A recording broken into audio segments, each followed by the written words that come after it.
آپ علیہ الصلاۃ والسلام کی ساری اولاد سوائے حضرت ابراہیم جو آپ کے ایک بیٹے ماریہ قبطیہ سے تھے، اس کے علاوہ باقی آپ کی اولاد قاسم، عبداللہ جو آپ کے 2 بیٹے تھے، اور 4 بیٹیاں زینب، رقیہ، ام کلثوم، فاطمہ الزہرا رضی اللہ تعالی عنہن، یہ 6 اولاد آپ کی سب حضرت خدیجہ رضی اللہ تعالی عنہا سے تھی۔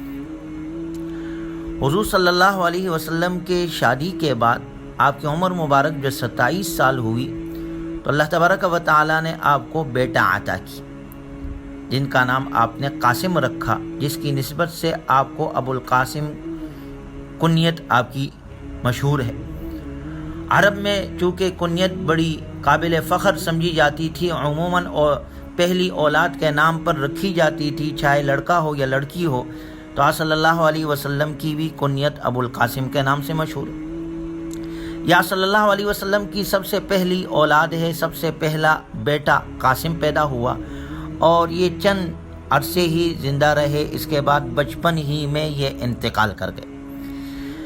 اس کے بعد آپ صلی اللہ علیہ وسلم کی بیٹیاں پیدا ہوئی، زینب، رقیہ، ام کلثوم، فاطمہ الزہرا رضی اللہ تعالی عنہن۔ انشاءاللہ ان کے بارے میں الگ مستقل اگلے درس میں عرض کیا جائے گا، آج صرف بیٹوں کے بارے میں ذکر ہے۔ تو ان بیٹیوں کے بعد جب اللہ تبارک و تعالی نے آپ کو نبوت عطا فرمائی، نبوت ملنے کے بعد آپ صلی اللہ علیہ وسلم کو اللہ نے دوسرا بیٹا عطا کی، جن کا نام آپ نے عبداللہ رکھا۔ اچھا، ان کا نام عبداللہ ہے، اور آپ صلی اللہ علیہ وسلم ان کو طیب کہہ کر پکارتے تھے، اور ان کی والدہ حضرت خدیجہ ان کو طاہر کہہ کر پکارتی تھی۔ یہاں پر بعض لوگوں کو یہ غلط فہمی ہو جاتی ہے کہ جی حضور کے بیٹے تھے قاسم، عبداللہ، طیب، طاہر۔ طیب، طاہر حضور کے بیٹے نہیں تھے، یہ حضور کے بیٹے عبداللہ کے 2 لقب ہے، طیب اور طاہر۔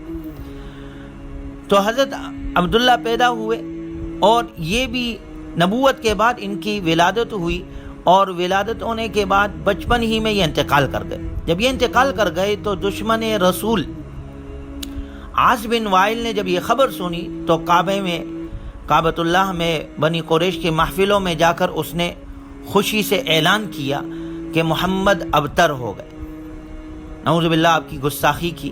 تو اللہ تبارک و تعالی نے تسلی دیتے ہوئے آپ پر سورہ کوثر نازل فرمائی، انا اعطیناک الکوثر فصل لربک وانحر ان شانئک هو الابتر۔ آپ صلی اللہ علیہ وسلم کو خیر کثیر کے عطا کیے جانے کی بشارت دی گئی، اور ساتھ میں یہ کہا گیا کہ آپ کا دشمن ابتر ہے، آپ کو تو اللہ نے کیا مقام عطا کیا۔ چنانچہ یہ دوسرے بیٹے بھی پیدا ہوئے، یہ بھی بچپن میں انتقال کر گئے۔ تیسرے بیٹے ماریہ قبطیہ سے جو آپ کی باندی تھی، وہ پیدا ہوئے سن 8 ہجری میں مدینۃ المنورہ میں، اور یہ آپ صلی اللہ علیہ وسلم کی سب سے آخری اولاد ہے۔ جس طرح قاسم سب سے پہلے بیٹے تھے، اسی طرح ابراہیم سب سے آخری بیٹے۔ آپ صلی اللہ علیہ وسلم نے عقیقہ کیا، 2 مینڈے ذبح کیے، بچے کے سر کے بال منڈوائے، بالوں کے ہم وزن چاندنی صدقہ فرمائی، اور بال زمین میں دفن کر دیے، اور آپ نے اپنے اس بچے کا نام حضرت ابراہیم علیہ الصلاۃ والسلام کے نام پر رکھا، ابراہیم۔ اس موقع پر حضرت جبرائیل علیہ الصلاۃ والسلام نے السلام علیکم یا ابا ابراہیم کہہ کر آپ کو مخاطب فرمایا۔ حضور صلی اللہ علیہ وسلم نے فرمایا ابراہیم کی ماں کو ان کے لڑکے نے آزاد کر دیا، چونکہ ابراہیم حضرت کی والدہ جو تھی وہ تو ماریہ قبطیہ، وہ تو باندی تھی، تو ان کی پیدائش سے ان کی والدہ آزاد ہو گئے۔ اللہ کا نظام، آپ کے یہ بیٹے بھی صرف 18 ماہ جو دودھ پینے کا زمانہ ہے اس میں زندہ رہے، اور پھر سن 18 ماہ تک، اس کے بعد سن 10 ہجری میں حضرت ابراہیم کا بھی انتقال ہو گیا۔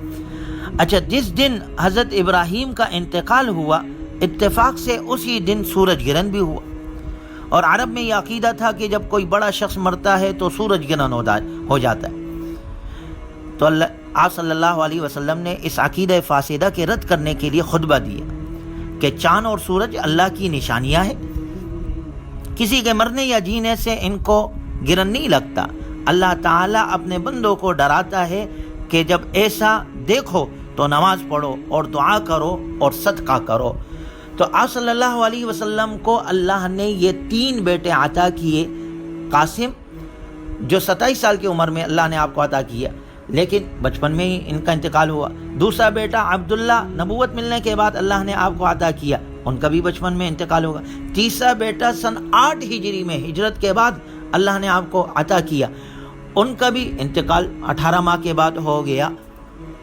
یعنی اللہ کا عجیب نظام کہ ایک انسانی خواہش اور فطری تقاضوں کی تکمیل کے لیے اللہ تعالیٰ نے آپ کو بیٹے عطا کیے، 3 بیٹے عطا کیے، اور اس کی یہ حکمت تھی کہ نبی صلی اللہ علیہ وسلم کی کمال مردانگی پر کسی کو عیب لگانے اور زبان درازی کی جرأت نہ ہو۔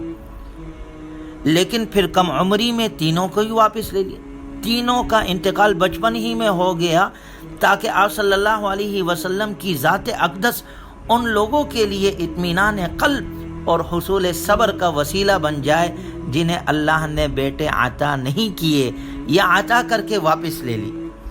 یعنی آپ صلی اللہ علیہ وسلم کی زندگی کے ہر حصے میرے امت کے لیے سبق موجود ہے کہ بیٹے اللہ نے عطا کیے لیکن بچپن ہی میں ان کا انتقال ہو گیا۔ لہذا اس سے ان لوگوں کے لیے کتنا بڑا سبق ہے کہ جن کی نرینہ اولاد ہی نہیں ہے، یا نرینہ اولاد تھی بچپن میں انتقال کر گئی، تو آپ صلی اللہ علیہ وسلم کی یہ زندگی اپنے سامنے رکھ کر اپنے لیے تسلی کا سامان رکھ سکتے ہیں۔ اور اگر ہم آپ صلی اللہ علیہ وسلم کی زندگی کو بچپن سے دیکھتے ہیں تو بچپن میں نبی صلی اللہ علیہ وسلم کو اپنے والدین سے جدائی کا صدمہ برداشت کرنا پڑا۔ بچپن میں ہی، والد تو نہیں تھے آپ پیدا ہوئے، والدہ کا 6 سال میں انتقال، اور جب جوانی آپ کو ملی، آپ نے بیٹوں کی جدائی کا دکھ سہا، آپ کو دکھ سہنا پڑا، اپنی جوانی کے اندر اپنے بیٹوں کی جدائی کا دکھ سہ رہے۔ تو اس سے امت کے لیے سبق ہے کہ جن لوگوں کی اولاد نہیں ہے ان کے لیے کتنا بڑا سامان ہے صبر کا اس میں۔ اور بہت سے کم عقل لوگ جو ہے وہ تو کہتے ہیں کہ جی یہ کیسی عورت ہے، میں نے اسے عورت سے شادی کی ہے، جی اس کا تو بیٹا ہی نہیں پیدا ہوتا، وہ تو صرف بیٹیاں پیدا کرتی ہیں، یہ جی اس کی تو اولاد ہی نہیں ہو رہی۔ تو بھائی بیٹا دینا، بیٹی دینا، اولاد ہونا نہ ہونا، یہ تو اللہ کے دست قدرت میں۔ اللہ نے قرآن میں ذکر کیا، یَهَبُ لِمَن یَشَاءُ إِنَاثًا وَیَهَبُ لِمَن یَشَاءُ الذُّکُورَ، اللہ کسی کو بیٹیاں دیتا ہے، کسی کو بیٹے دیتا ہے، او یزوجہم ذکرانا و اناثا، کسی کو دونوں دیتا ہے، وَيَجْعَلُ مَن یَشَاءُ عَقِیمًا، کسی کو اللہ بانجھ کرتا ہے۔ تو اس میں تو نہ مرد کا کوئی دخل ہے اور نہ عورت کا کوئی کمال ہے کہ یہ عورت بچے جنتی ہے اور یہ نہیں جنتی، یا یہ بیٹے جنے گی اور یہ بیٹیاں جنے گی، یہ تو اللہ کے دست قدرت میں ہے۔ اور ہمارے نبی کی زندگی سے ہمیں اس میں تعلیم ملتی ہے۔ بہت سارے مرتبہ جی اس وجہ سے جدائیاں ہو جاتی ہے، طلاق ہو جاتے ہیں، گھروں میں اختلاف پیدا ہو جاتا ہے کہ جی بیٹا نہیں ہو رہا، تو یہ تو اللہ کے قدرت میں ہے۔ ہمارے نبی کی زندگی کو دیکھیں، ہمارے لیے اس میں سبق موجود ہے۔ لہٰذا نبی کی زندگی کا ہر حصہ اس میں ہمارے امت کے لیے، ہمارے لیے تعلیمات موجود ہے۔